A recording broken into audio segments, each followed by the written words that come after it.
J'ai claqué la porte au nez de ma femme infidèle et de sa sœur, le gâteau d'anniversaire encore fumant sur le perron, leurs cris étouffés par le bois centenaire comme un verdict final. Dans ce geste, j'ai vu leurs yeux s'écarquiller, non pas de surprise, mais de la réalisation brutale que leur petit complot familial venait de s'effondrer sous le poids de ma rage contenue depuis 2 ans.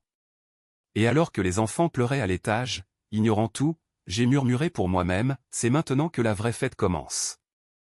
Paris, cette ville aux façades haussmanniennes impeccables qui masque tant de fêlures intimes, m'avait toujours paru comme un décor idéal pour les drames discrets. J'habitais un appartement du Marais, un de ces lieux où l'histoire se superpose aux vies ordinaires, avec ses poutres apparentes et ses parquets qui craquent sous le poids des souvenirs. Ce jour-là, un samedi de juin où l'air vibrait encore de la moiteur printanière, tout bascula.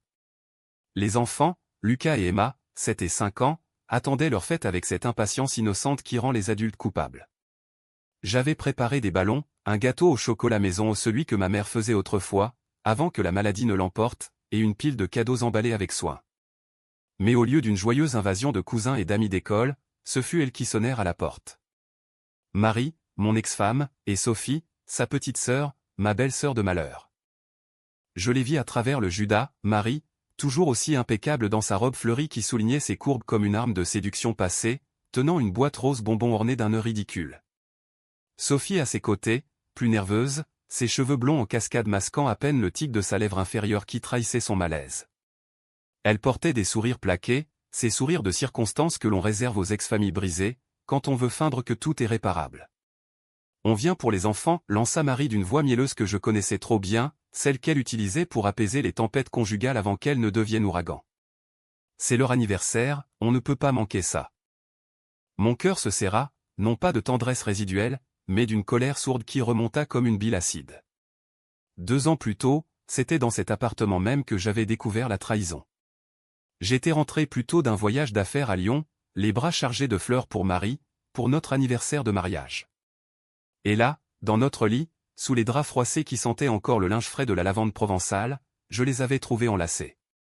Ma femme et sa sœur. Pas une passade, non, un adultère calculé, une liaison qui durait depuis des mois, murmurée dans les recoins de leur enfance partagée à Lyon, avant que Marie ne m'épouse pour stabilité, comme elle l'avait avoué plus tard, lors de notre divorce sordide. J'ouvris la porte, juste assez pour qu'elle voie mon visage, sculpté par des nuits d'insomnie et de whisky solitaire.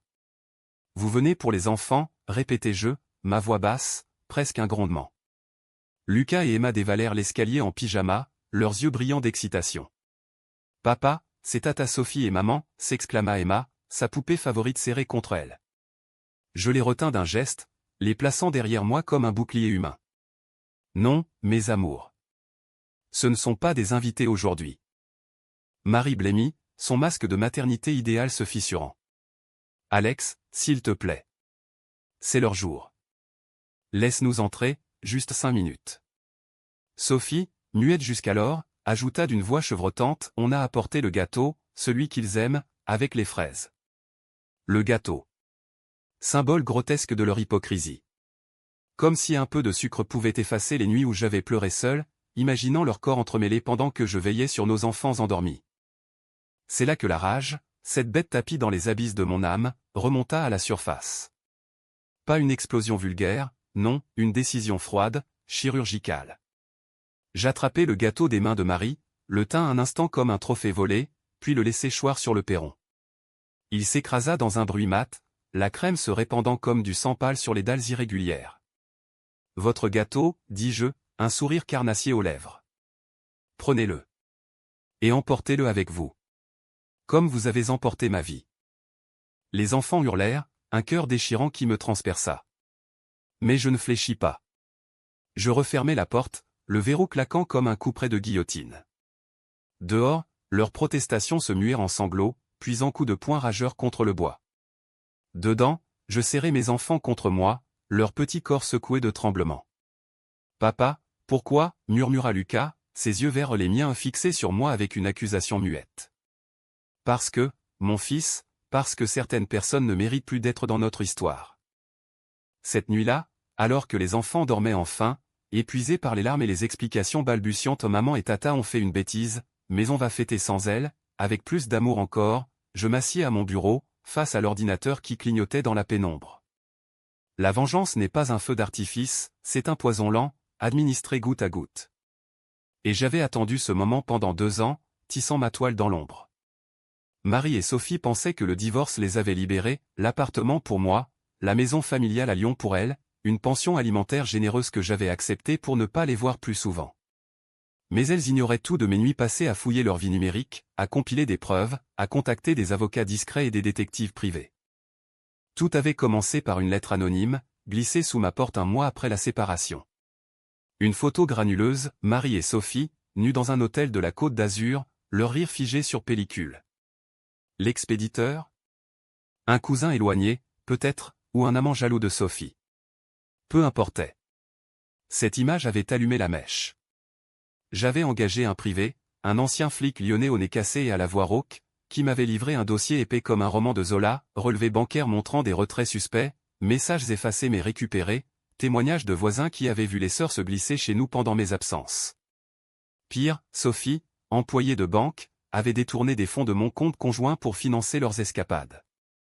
Des milliers d'euros, volatilisés dans des dîners aux chandelles et des week-ends à Deauville. Mais je n'avais rien dit. Pas lors du divorce, pas lors des audiences où Marie jouait la veuve et pleurait, alléguant ma froideur émotionnelle comme motif de rupture. J'avais hoché la tête, signé les papiers, et souri intérieurement. La vengeance, pour être exquise, doit être patiente. Et aujourd'hui, avec ce gâteau piétiné, je venais de lancer la première salve. Le lendemain matin, je déposai une plainte au commissariat du 4e arrondissement.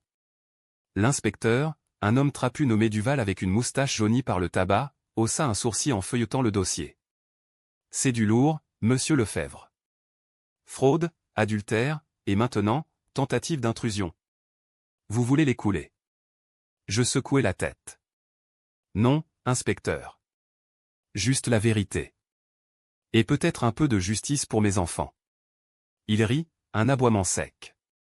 La justice, c'est pour les naïfs. Mais on va les convoquer. Ça va piquer. Les jours suivants furent un tourbillon de silence tendu. Marie m'envoya des messages frénétiques, comment oses-tu? Les enfants te haïront pour ça. Sophie, plus vicieuse, appela, tu es un monstre, Alex. On voulait juste les voir. Je ne répondis pas. Au lieu de cela, j'emmenai les enfants au jardin des Tuileries, où les fontaines chantaient sous le soleil, et je leur racontais des histoires de chevaliers vengeurs qui protégeaient leur château. Et Marie, Lucas fronça les sourcils, mais dans leurs yeux, je vis une lueur nouvelle, la confiance en un père qui ne pliait plus. Bientôt, les convocations arrivèrent. Marie et Sophie durent se présenter au tribunal de grande instance, leurs avocats en costard bon marché bredouillant des excuses. Les preuves s'empilèrent, les relevés bancaires, les photos, les témoignages. Sophie fut suspendue de son poste, Marie, privée temporairement de droit de visite jusqu'à une expertise psychologique. Elle me haïssait, je le sentais dans les regards assassins qu'elle me lançait lors des audiences, mais sous cette haine bouillonnait la peur d'une femme qui perd son masque, d'une sœur qui voit son empire de mensonges s'effriter. Pourtant, ce n'était que le début. La vraie revanche, celle qui rongerait leurs âmes, viendrait plus tard. J'avais un plan, contacter la presse People, ces charognards qui adoraient les scandales familiaux. Un article dans Voici ou Paris Match, et leur petit monde de Lyon s'écroulerait. Mais avant cela, il fallait creuser plus profond, atteindre le cœur de leur lien incestueux, ce tabou qu'elles avaient brisé sans remords. Les nuits s'allongeaient, et avec elles, mes ruminations. Je revoyais Marie le jour de notre mariage, dans la basilique de Fourvière, son voile blanc flottant comme un suaire d'innocence feinte. Sophie était demoiselle d'honneur, ses yeux verts identiques à ceux de sa sœur opposés sur moi avec une curiosité malsaine. Était-ce déjà là, ce désir tordu? Avais-je été aveugle, ou simplement trop amoureux pour voir? Un soir, alors que la pluie martelait les carreaux, je reçus un appel anonyme. Une voix féminine, étouffée, presque un chuchotement. Monsieur Lefebvre? Vous ne me connaissez pas, mais je sais pour Marie et Sophie. Ce n'est pas la première fois. Avant vous, il y a eu leur père. Le combiné glissa presque de ma main. Leur père? Le veuf austère qui nous avait accueillis à Lyon, avec ses dîners silencieux et ses regards fuyants. La ligne se coupa, mais le poison était injecté. Le lendemain, je pris le TGV pour Lyon, laissant les enfants à une baby-sitter de confiance. La maison familiale, une bâtisse victorienne aux volets verts écaillés, se dressait comme un fantôme dans la brume du Rhône. La mère de Marie était morte jeune, laissant les deux sœurs aux soins d'un père distant, un professeur d'histoire absorbé par ses livres jaunis. J'entrai par effraction à un verrou forcé, un silence oppressant, et fouillai les tiroirs du bureau paternel. Des lettres, des photos, des clichés flous montrant un homme et ses filles, trop proches, des étreintes qui dépassaient la tendresse filiale. Une note manuscrite, elles sont à moi, pour toujours. Mon estomac se noie. Était-ce la racine de leur perversion? Un inceste originel qui avait corrompu leur sang? Je quittai Lyon avec une enveloppe pleine de ces reliques maudites, le cœur battant d'une horreur nouvelle. De retour à Paris, je contactai un journaliste freelance, un renard au nez rouge nommé Laurent, qui avait couvert des affaires de mœurs pour Le Canard enchaîné. C'est du dynamite, Alex, me dit-il au téléphone, sa voix excitée comme un gamin devant un feu d'artifice. Mais vous êtes sûr? Ça va les détruire. Elles m'ont déjà détruit, répondis-je. Maintenant, c'est leur tour. L'article parut 2 semaines plus tard, un dimanche pluvieux où Paris se terrait sous des parapluies noirs. Scandale familial à Lyon, adultère sororal et ombre du passé. Les photos étaient floutées, mais les noms clignotaient en gras, Marie Lefebvre, née Dubois, et Sophie Dubois, soupçonnée de fraude et de liaison incestueuse. Les réseaux sociaux s'enflammèrent, des commentaires venimeux pleuvaient comme une averse acide. Des salopes tordues, écrivait l'un. Le père avait raison de les cloîtrer, ajoutait une autre. Marie m'appela ce soir-là, sa voix brisée pour la première fois. Alex, par pitié, retire ça. Les enfants. Les gens nous crachent dessus au supermarché. Sophie, en fond, hurlait des obscénités. Je raccrochai doucement, presque tendrement. La vengeance, c'est aussi ça, les voir ramper, supplier, quand on les avait aimés. Mais le plus dur restait à venir. Les enfants, maintenant, posaient des questions. Papa, pourquoi maman pleure sur la télé, demanda Emma un matin, son bol de céréales oublié. Je m'agenouillai, la pris dans mes bras. Parce qu'elle a fait du mal, ma chérie. Et le mal, ça revient toujours. Lucas, plus grand, plus perceptif, me fixa longtemps. Et toi, papa? Tu fais du mal aussi? Sa question me transperça comme un poignard.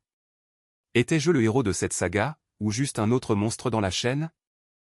Les mois passèrent, un automne aux feuilles rougissantes qui colorait le marais d'une mélancolie feinte.